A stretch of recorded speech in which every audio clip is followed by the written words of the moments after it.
So hey guys, welcome to another Warframe video where today we're finally gonna check out Incarnon Latron Prime. So first things first, you get the Incarnon adapter for the Latron Prime from the steampunk version of the circuit game mode. Once you have the adapter, and the Latron of course, you can take them over to Cavallero in the Chrysalith to combine them, but this will also require 20 Pathos Clamp, which you get from the Autoworm boss fight, 60 Rune Marrow, which you can find in the Undercroft, and 20 Maul Fang, which you get from fishing in the Paradox. This will unlock the weapon's Incarnon mode and allow you to evolve it. You build the Incarnon meter by headshotting enemies, and once you have any level of charge, you can press the secondary fire button to activate it. In this mode, the Latron fires a plasma projectile that ricochets off terrain and does primarily impact damage with the actual hit, and then heat and puncture damage with an explosion that has a radius of 4 meters. It also gives the weapon more damage per shot, better crit chance and multiplier, and better status chance. Now on top of the Incarnon mode, you can also evolve the weapon to get a bunch of different buffs, but before you can do that, you have to do a few things with it. So first of all, you have to do a solo mission with the Latron, then you have to kill 100 enemies with the weapon's Incarnon mode,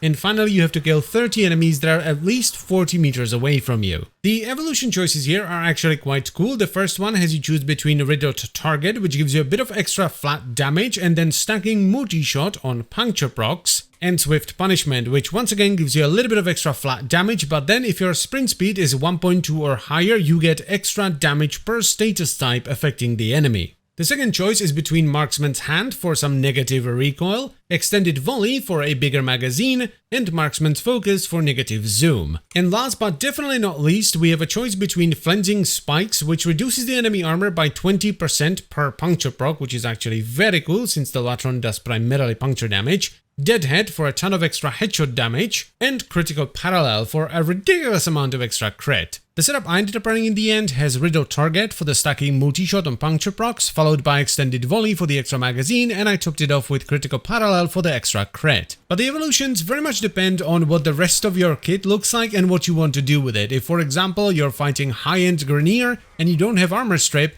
then Flensing Spikes for the armor reduction are really good. And if you're really good at headshotting things consistently, then the extra headshot multiplier is very nice as well. So I would very much recommend you try out different evolutions and play around with different setups to figure out what suits you the best, because at the end of the day you can swap them around for free. Now I ended up going with a relatively sweaty build for this one, because originally I wanted to go with the double tap, but that unfortunately doesn't work in Incarnon mode, or it doesn't seem to work in Incarnon mode at least. So I'm running Galvanized Chamber for multi-shot, a Galvanized Scope for crit chance, a Vital Sense for crit damage, then a Primed Bane mod for very high faction specific damage, or if you don't want to fuff around with that, you could also run Primed Firestorm for a bigger explosion in Incarnon mode. Then we have Hunter Munitions for extra slash procs on crits, a Hammer Shot, which I don't use very often, but on this setup it gives you 8.4 times crit damage plus extra status chance, which is very spicy. Then we have Malignant Force and Rhyme Rounds for Vito, and we top it off with Primary Merciless for damage and reload speed. The reason I tend to prefer Primary Merciless over Primary Deadhead on Incarnon weapons is sort of twofold. Sometimes it can be a little bit difficult to stack up Deadhead at the beginning of the mission because it only triggers from headshot kills. And the reload speed from Merciless actually feels really nice on Incarnon weapons since it affects the speed at which you switch to and from Incarnon mode. Now let's talk a little bit about damage, which even without any armor strip is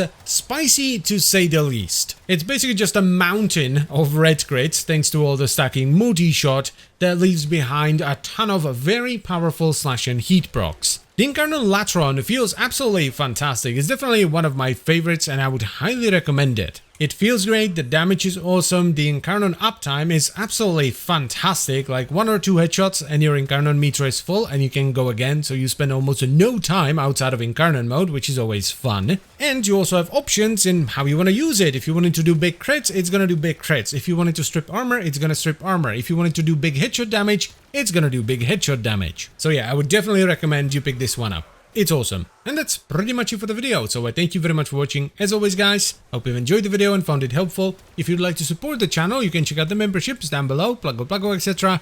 And I will see you next time. Bye bye.